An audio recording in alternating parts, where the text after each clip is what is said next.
शादी के बाद भाइयों में बंटवारा क्यों होता है? मित्रों, क्या आपने कभी सोचा है कि शादी के बाद भाइयों में बंटवारा क्यों हो जाता है? जो भाई शादी से पहले एक दूसरे पर जान छिड़कते थे, आज वही भाई शादी के बाद एक दूसरे से लड़ने को तैयार क्यों हो जाते हैं? ऐसा क्यों होता है? तो आइए मित्रों, इसे एक कहानी के माध्यम से समझने की कोशिश करते हैं। मित्रों, कहानी बहुत ही ज्ञानवर्धक होने वाली है, इसलिए कहानी को अंत तक जरूर सुनें। प्राचीन समय की बात है। एक नदी के किनारे पर एक किसान अपनी पत्नी और 3 बेटों के साथ रहता था। तीनों बेटों की शादी हो चुकी थी और पूरा परिवार एक साथ सुखपूर्वक रहता था। एक दिन किसान की पत्नी ने अपने बेटों से कहा, बेटा, यह जमीन और जंगल तुम्हारे पिता के बड़े परिश्रम का फल है। जमीन की उपज और जंगल की लकड़ी बेचकर तुम्हारे पिता ने इतना बड़ा घर बनाया था, जिसमें सारा परिवार सुख से रह सके। तब किसान का सबसे छोटा बेटा रघु अपनी माँ से कहता है, माँ, आप ठीक कहती हो। मुझे पिताजी के साथ सुबह सुबह अपने खेतों में जाना बहुत अच्छा लगता था। मुझे आज भी सब याद है। मुझे खलियान में काम करना बहुत अच्छा लगता है। रघु अपने पिता की तरह खेती बाड़ी किया करता था। उसे कड़ी मेहनत करनी पड़ती थी। मजदूरों को संभालना, फसल को इकट्ठा करना और उसके लिए सही खरीदार ढूंढना, यह सारे कार्य किसान के सबसे छोटे बेटे यानी रघु को करने पड़ते थे। वहीं किसान के 2 बड़े बेटे, जिनमें एक का नाम आनंद था और दूसरे का नाम अशोक था, वे अलग अलग काम करते थे। सबसे बड़ा बेटा आनंद ज्योतिष का काम करके खूब सारा धन कमाता था। वहीं किसान का मंझला बेटा अशोक एक बड़ा व्यापारी था और बहुत ज्यादा पैसे कमाता था। पूरा परिवार खुशी से रह रहा था। किसी प्रकार का कष्ट परिवार में नहीं था। एक दिन किसान बीमार पड़ गया। उसने अपनी पत्नी को बुलाया और कहा, मेरा अंत समय नजदीक आ रहा है। बस तुम मुझे एक वचन दो कि बच्चों के बीच कभी जमीन जायदाद का बंटवारा ना हो। मैं यह चाहता हूं कि हमारे तीनों बच्चे जीवन भर मिलजुल कर रहें, किसी के बीच कोई भेदभाव उत्पन्न ना हो। क्योंकि जिस घर की एकता भंग हो जाती है, वह घर पूरी तरह बिखर जाता है। किसान की पत्नी ने उस किसान को वचन दिया। वचन देते ही किसान की मृत्यु हो गई। समय धीरे धीरे गुजरता गया। फिर एक दिन किसान की पत्नी ने अपने 3 बच्चों को बुलाया और कहा, बेटे, मैं तुमसे एक वचन लेना चाहती हूँ। तुम्हारे पिता की अंतिम इच्छा थी कि तुम्हारे बीच कभी भी जमीन जायदाद का बंटवारा ना हो। तुम तीनों भाई और तीनों बहुएं हमेशा घर में मिलजुल कर जीवन यापन करोगे। क्योंकि जिस घर की एकता टूट जाती है, वह घर कभी उन्नति नहीं कर पाता है। किसान की पत्नी की बात सुनकर तीनों बेटे कहने लगे, हाँ माँ, आप जैसा चाहती हो हम वैसा ही करेंगे। पिताजी की जैसी इच्छा थी, हम उनकी इच्छा के विरुद्ध कभी नहीं जाएंगे। हम तीनों भाई हमेशा प्रेम से रहेंगे। अपने बेटों की बात सुनकर किसान की पत्नी बहुत खुशी हुई। सबसे बड़ा बेटा आनंद ज्योतिष विद्या में बहुत निपुण था। आसपास के लोग आनंद से कई मामलों में राय लेने आते थे। उसका गुजारा बढ़िया तरीके से हो जाता था। मंझला बेटा अशोक, जो एक बड़ा व्यापारी था, उसकी भी कमाई ठीक ठाक थी। लेकिन किसान का सबसे छोटा का बेटा रघु कड़ी मेहनत करता था। सुबह से लेकर शाम तक खेतों में काम करता था, फिर भी उतनी कमाई नहीं कर पाता था जितना कमाई दोनों बड़े भाई करते थे। समय गुजरता गया। किसान के दोनों बड़े बेटे जो ठीक ठाक कमाई करते थे, वह अपने पिता को दिया वचन भूल गए। उन्होंने अपनी पत्नियों के साथ ऐशो आराम का जीवन जीना शुरू कर दिया। जब किसान के दोनों बड़े बेटों की बहुएं ऐशो आराम का जीवन जीती, तो रघु की पत्नी का दिल दुखता। वह सोचती, हम तो पिता के वचनों का पालन कर रहे हैं, लेकिन हमारे दोनों जेठ और जेठानी ऐशो आराम का जीवन जी रहे हैं।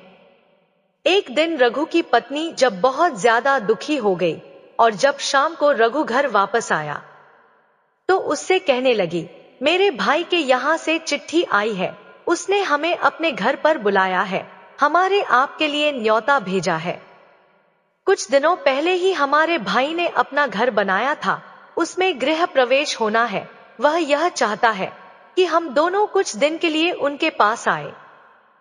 रघु अपनी पत्नी की बात को सुनकर कहने लगा, देखो, खेतों में बहुत काम करना पड़ता है, मेरे पास में इतना समय नहीं है कि मैं तुम्हारे साथ तुम्हारे मायके जा सकूं।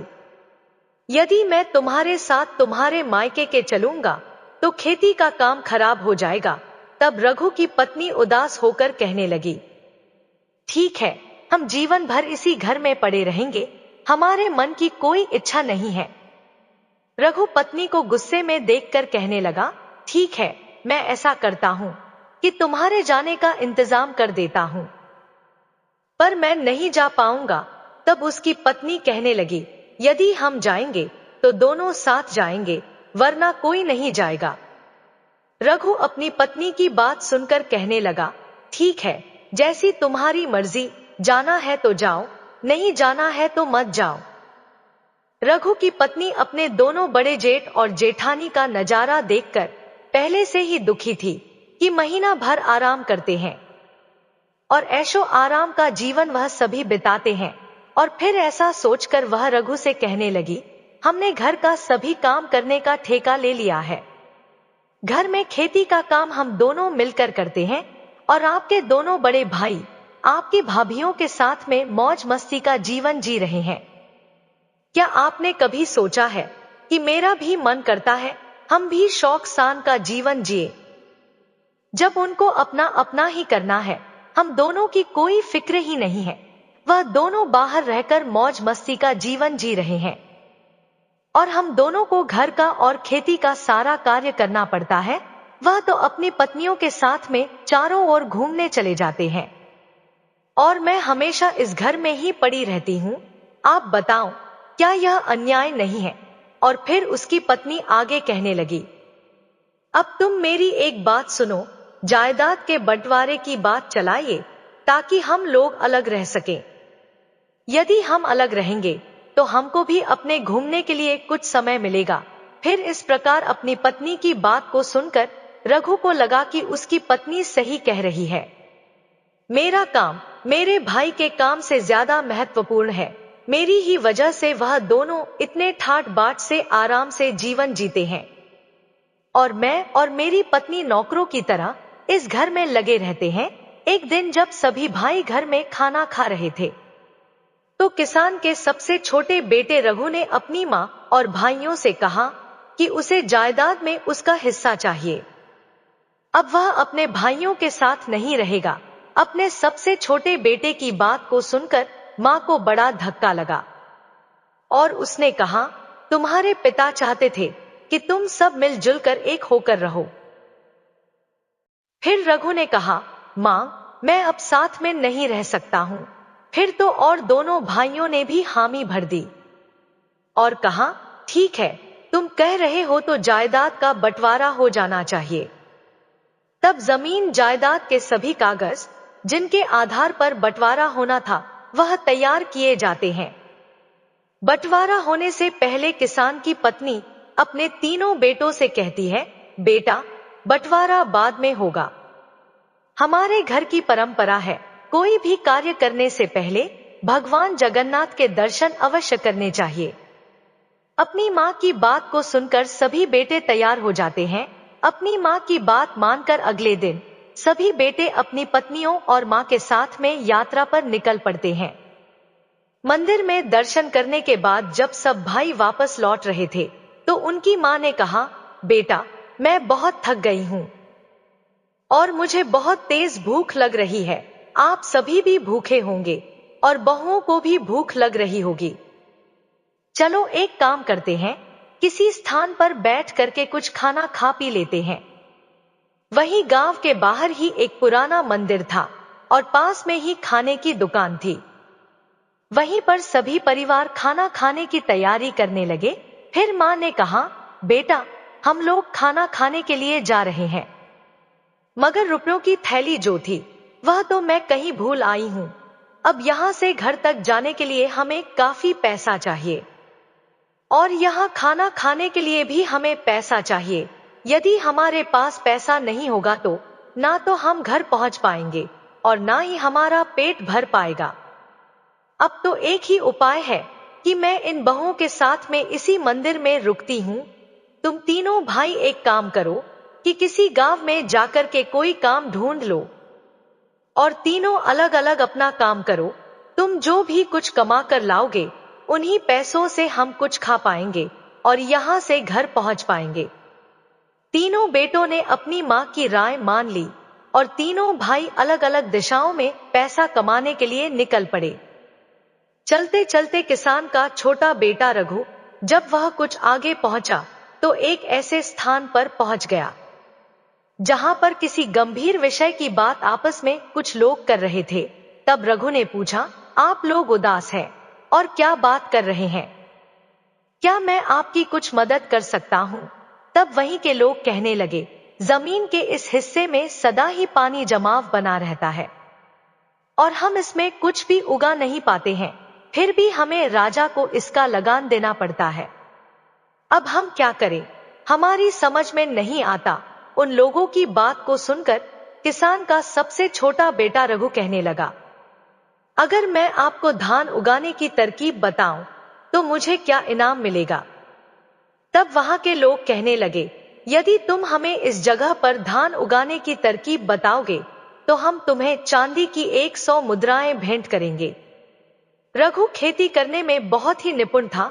वह कहने लगा, गोबर और मिट्टी को मिलाकर उसके गोले बना लो, उन्हें गीला और नरम रखो, फिर हर गोले में बीज डाल दो और उन्हें सूखने दो। गांव वाले बहुत ध्यान से रघु की बात सुन रहे थे। फिर उन्होंने पूछा, इन गोलों का क्या करें?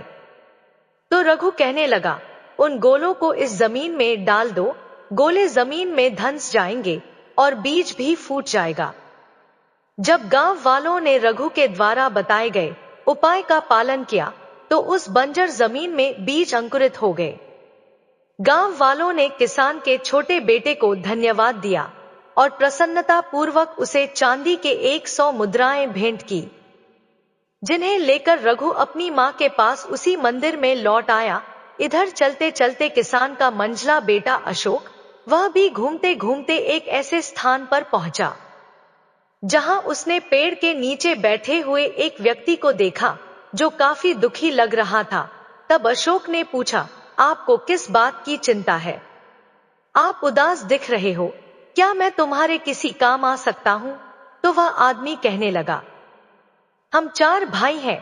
मृत्यु से पहले हमारे पिता ने अपनी सारी संपत्ति हम चारों में बांट दी थी, लेकिन एक काली बिल्ली थी जिसे बांटना बहुत मुश्किल था। फिर हम सब ने फैसला किया कि बिल्ली हम सबके साथ ही रहेगी। चारों भाइयों ने उस बिल्ली की एक एक पैर को बांट लिया। एक दिन वह बिल्ली छत से नीचे गिर गई और उसकी वही पैर टूट गई जो पैर मेरे हिस्से में आई थी। मैंने उस बिल्ली की उस जख्मी टांग पर तेल लगाकर उस पर पट्टी बांध दी। उस बिल्ली को आंच अच्छी लगती थी, इसलिए वह चूल्हे के पास जाकर सो गई। जैसे ही बिल्ली सो गई, वैसे ही चूल्हे से एक चिंगारी निकलकर उस तेल लगे हुए कपड़े के ऊपर गिर गई और उसने आग पकड़ ली। जब बिल्ली वहां से भागी तो आसपास के घरों में आग लग गई और सब कुछ जलकर राख हो गया। पड़ोसियों ने सारा दोष मेरे सिर पर मर दिया कि बिल्ली की जिस टांग से आग लगी है वह टांग मेरे हिस्से में थी। फैसला जब पंचायत में पहुंच गया तो पंचों ने कहा, जिस टांग की वजह से आग लगी वह मेरे हिस्से की थी, इसीलिए पूरा नुकसान मुझे ही पूरा करना होगा। मेरे पास सबको देने लायक पैसे नहीं हैं, अब मैं क्या करूं? इसीलिए बड़ी ही चिंता में बैठा हुआ हूं। उस व्यक्ति की बात को सुनकर किसान का मंझला बेटा अशोक वह कहने लगा, तुम चिंता मत करो, यदि मैं तुम्हारी समस्या का समाधान कर दूं तो तुम मुझे क्या दोगे? तो वह आदमी कहने लगा, यदि तुम मेरी समस्या का समाधान कर दोगे तो मैं तुम्हें सोने के 200 सिक्के दूंगा। शर्त मंजूर हो जाने के बाद वह किसान का बेटा कहने लगा, तुम जाओ और अपने पड़ोसियों और गांव के बड़े बूढ़ों को जमा करो। मैं तुम्हें शीघ्र ही मिलता हूँ। किसान के बेटे की बात को सुनकर वह आदमी अपने गांव के सभी व्यक्तियों को बुला लाया और वहां पर भीड़ जमा हो गई। सबकी बात सुनने के बाद किसान का मंझला बेटा अशोक कहने लगा, यह सच है कि सारा नुकसान बिल्ली ने किया है, और यह भी सच है कि जो टांग इसके हिस्से में थी वह टांग जख्मी थी और उस पर तेल की पट्टी बंधी हुई थी। और यह भी सच है जो आप लोग सभी जानते हैं कि बिल्ली के भागने की वजह से ही सब घरों में आग लगी है। मगर एक बात आपने नहीं सोची कि बिल्ली अपनी कभी भी जख्मी टांग पर नहीं भाग सकती है। जो बिल्ली की टांग टूट चुकी थी वह तो किसी काम की नहीं थी। बिल्ली केवल अपनी सही 3 टांगों से भागी थी, जिसकी वजह से चारों ओर आग लगी। अब आप ही बताओ, बिल्ली की टूटी हुई टांग का दोष है कि जो टांगे सही थी उनका दोष है? अशोक की बुद्धि ने सब गांव वालों को अचंभे में डाल दिया और सभी ने हाँ में अपना सिर हिलाया और फिर फैसला हुआ कि 3 टांगे जो सही थी उनके मालिक ही हर्जाना भरेंगे। फिर तो जख्मी टांग का मालिक बहुत ही खुश हुआ और वादे के मुताबिक उसने अशोक को सोने के 200 सिक्के भेंट किए। किसान का मंझला बेटा अशोक भी 200 सोने के सिक्के लेकर अपनी मां के पास मंदिर में लौट आया। इधर किसान का सबसे बड़ा बेटा, जिसका नाम आनंद था, वह भी कमाई करने के लिए गया, मगर वह चलते चलते एक ऐसे घर में जा पहुंचा जहां से रोने की आवाज आ रही थी। वह घर बहुत बड़ा था, उसके बाहर एक पहरेदार खड़ा था। आनंद सोचने लगा, ऐसे आलीशान घर में रहने वाला कोई व्यक्ति क्यों रो रहा है? आखिरकार इसकी समस्या क्या है? जब आनंद आगे बढ़ा तो पहरेदार से पूछा, महोदय, एक बात बताओ, इस घर से रोने की आवाज क्यों आ रही है? फिर किसान के बेटे की बात को सुनकर पहरेदार कहने लगा, आप अंदर चलिए और आप स्वयं ही पूछ लीजिए। किसान का बड़ा बेटा आनंद जब अंदर गया तो वह कहने लगा, आपको क्या कष्ट है? आप क्यों रो रहे हैं? आप मुझे बताओ, शायद मैं आपकी कोई सहायता कर सकता हूँ। तब वह मंत्री कहता है, अरे भाई, राजा लोग भी अजीब सन की होते हैं। हमारे राजा ने मुझे एक हाथी का वजन पता करने के लिए कहा है। अगर मैं ऐसा नहीं कर सका तो राजा मेरा सिर धड़ से अलग करवा देगा। इतना कहकर मंत्री एकदम से रोने लगा। मंत्री की बात को सुनकर किसान का बड़ा बेटा आनंद कहने लगा, तुम चिंता मत करो। यदि मैं तुम्हें हाथी का वजन पता लगाने में मदद करूं तो मेरा क्या पुरस्कार होगा? तब वह मंत्री कहने लगा, यदि तुम मुझे इस हाथी का वजन पता करवा दोगे तो मैं तुम्हें 300 सोने की मुद्राएं दूंगा। शर्त मंजूर होने के बाद किसान के बड़े बेटे ने उस मंत्री से कहा, मुझे हाथी के पास ले चलो। जब वह हाथी के पास पहुंचा तो उस मंत्री से कहने लगा, इस हाथी को एक नदी के पास ले चलो जहां पर काफी नौका हो। किसान के बेटे के कहने के मुताबिक जब मंत्री हाथी को नदी के किनारे ले गया तो किसान के बेटे ने नाव वाले से कहा, इस हाथी को नाव में खड़ा करें। नाव वाले ने जैसे ही हाथी को नाव में खड़ा किया तो नाव पानी में धंसने लगी। जब नाव पानी में धंसना रुक गया तो किसान का बेटा कहने लगा, जहां पर नाव रुकी है वहां पर निशान लगाओ और फिर इस हाथी को इस नाव से उतार लो। किसान के बड़े बेटे आनंद की बात सुनकर नाव जहां पर रुकी थी वहां निशान लगा दिया गया और उस हाथी को नौका से बाहर निकाल दिया। पुनः किसान का बेटा कहने लगा, अब इस नाव में इतने पत्थर भरो कि यह नौका उसी निशान तक पहुंच जाए। किसान के बेटे की बात सुनकर सभी ने बड़े बड़े पत्थर उस नाव में भर दिए।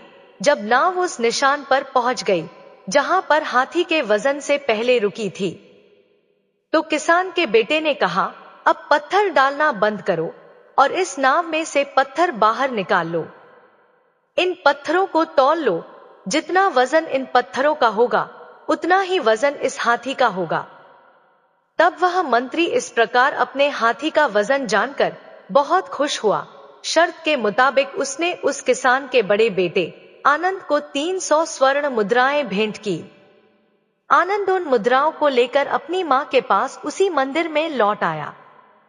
इस प्रकार सभी बेटे जब धन कमाकर मंदिर में लौट आए तो उन्होंने बड़े प्रेम से खाना खाया। दुकान वाले का इतना पैसा बन गया कि तीनों बेटों ने जो पैसा कमाया था वह सारा उस खाने में चला गया। केवल उनके पास उतना ही पैसा बचा जिससे वे खर्च करके अपने घर वापस आ सकें। जब किसान की पत्नी अपने बच्चों और बहुओं के साथ घर वापस आई तो उसने रुपयों वाली थैली एकदम से निकालकर अपने बेटों के सामने रख दी और कहा, मैंने जानबूझकर इस थैली को छुपा लिया था ताकि तुम्हें समझा सकूं कि एकता में कितनी शक्ति होती है। तुम तीनों बेटों ने मिलकर जो भी धन कमाया उसे इकट्ठा करके ही हम लोगों को खाना मिला और बचे हुए पैसों से हम अपने घर आ सके। यदि तुम तीनों मिलकर एक जगह कमाई एकत्रित नहीं करते तो आज हम ना पेट भरकर खाना खा पाते और ना ही वापस घर आ पाते। इसलिए हमेशा ध्यान रखना, जब तक झाड़ू बंधी रहती है तब तक उससे सफाई हो सकती है। जब उसकी सीक बिखर जाती है तो झाड़ू किसी काम की नहीं रहती। इस प्रकार जब तक तुम तीनों के अंदर एकता का भाव रहेगा तब तक इस घर की उन्नति होती रहेगी। जिस दिन बंटवारा हो गया उस दिन इस घर की उन्नति रुक जाएगी। इसी कारण तुम्हारे पिताजी ने मरने से पहले मुझसे वचन लिया था कि मैं तीनों बच्चों में कभी बंटवारा ना होने दूं। इस प्रकार किसान की पत्नी की बातों को सुनकर किसान के तीनों बेटे एक दूसरे के गले लग गए। उन्होंने भविष्य में कभी अलग ना होने का संकल्प लिया और यह वचन लिया कि तीनों बहुएं एक साथ रहेंगी। तीनों बेटे जो भी कमाएंगे उसे एक जगह इकट्ठा करेंगे और फिर एक साथ बैठकर निर्णय करेंगे कि क्या काम करना चाहिए। किसी के साथ कोई भेदभाव नहीं किया जाएगा।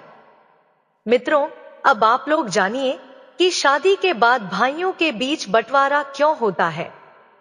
अक्सर लोग कहते हैं कि घर में बंटवारा बहुओं की वजह से होता है, लेकिन ऐसा नहीं है। बंटवारे की नौबत इसलिए आती है कि जब दो भाई ज्यादा कमाते हैं और एक भाई कम कमाता है तो ज्यादा कमाने वाले भाई अपनी पत्नी के साथ ऐशो आराम का जीवन जीना शुरू कर देते हैं। जो भाई कम कमाता है उसकी अहमियत नजरों में कम हो जाती है। जब कम कमाने वाले भाई की पत्नी यह सब अपनी आंखों से देखती है कि हम दोनों दिन रात मेहनत करते हैं फिर भी शांति से नहीं रह पाते, जबकि घर की जिम्मेदारी हम निभाते हैं, सबका सम्मान भी करते हैं, फिर भी हमारे जेठ हमेशा राजसी ठाट बाट में हुक्म चलाते हैं, कभी घर के काम में हाथ नहीं बंटाते।